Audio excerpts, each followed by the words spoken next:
Sekarang kita lanjutkan dengan soal nomor 4 ya, latihan soal 4.2 dari buku paket halaman 146. Tentukan jumlahan Riemann berikut. Nah, di sini kita punya gambar 4.7, grafik fungsi fx sama dengan min 2x plus 4 ya. Nih garis lurus yang berwarna pink. Nah, ini min 2x plus 4. Kemudian di sini ada 4 subinterval ya. Ini ada 4 buah persegi panjang yang mana masing-masing subinterval panjangnya itu sama, yaitu satu satuan. Ini kan dari 0 ke 1, 1 ke 2, 2 ke 3, 3 ke 4 ya. Jadi masing-masing delta x-nya itu sama dengan 1. Atau langsung aja kita tulis ya. Nah, jadi delta x sama dengan 1. Untuk rumus yang kita gunakan sama ya, yaitu sigma I sama dengan 1 sampai dengan 4 ya. Kemudian ini merupakan rumus luas dari masing-masing persegi panjang. Berarti fxi dikalikan dengan delta x. Nah, ini saya beri tanda dulu. Lalu yang membedakan di sini adalah titik wakilnya atau titik sampelnya ya. Kalau di soal sebelumnya, contoh di soal nomor 3, yang menjadi titik wakilnya yaitu titik ujung kiri tiap subinterval. Nih, yang nempel dengan grafik fungsi fx ya, itu adalah titik kiri atau ujung kiri dari tiap subinterval. Sementara kalau di soal nomor 4 ya, yang menjadi titik sampel atau titik wakilnya itu adalah titik tengah dari masing-masing subinterval. Nih contohnya ya. Untuk subinterval 0 sampai 1 yang menjadi titik sampelnya adalah 0,5. Nih kan titik tengahnya. Kemudian dari 1 ke 2 yang menjadi titik sampelnya 1,5 dan seterusnya ya, 0,5, 1,5, 2,5 dan 3,5.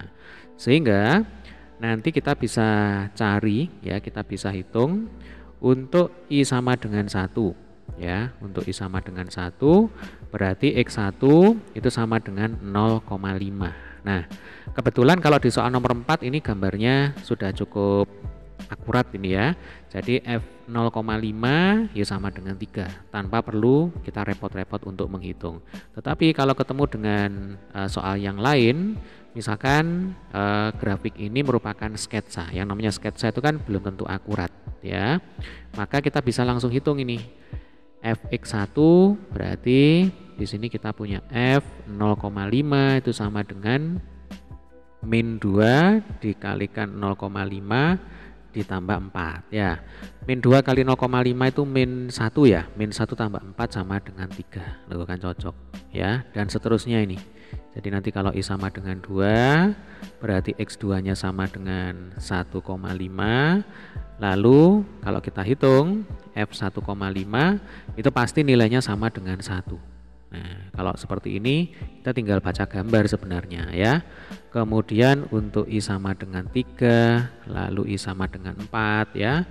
X3 di sini X4, X3-nya itu adalah 2,5, X4-nya adalah 3,5 ya. Berarti nanti F2,5 itu akan sama dengan min 1, lalu F3,5 itu akan sama dengan min 3 ya.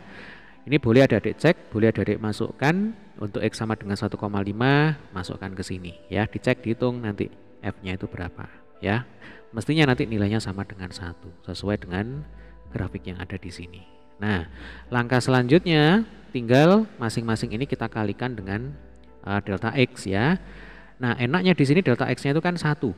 Ini menguntungkan kita. Berarti kalau 3 kali 1 ya 3, 1 kali 1 ya 1. Nah, ini hati-hati, di sini ada negatif ya.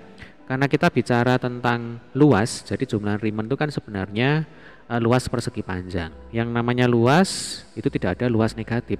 Berarti kalau di sini negatif ya, ini kita anggap menjadi positif atau istilahnya kita mutlakkan ya, kita harga mutlakkan.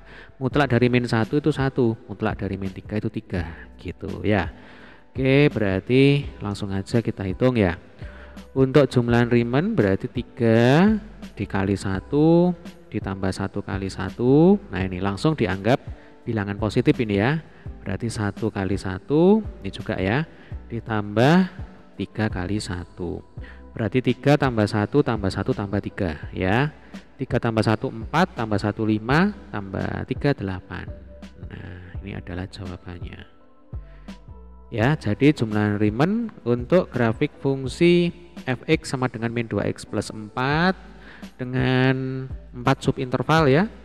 Kemudian masing-masing panjang subintervalnya 1, lalu titik wakilnya itu adalah titik tengah dari masing-masing subinterval. Jumlah Riemann-nya bernilai sama dengan 8.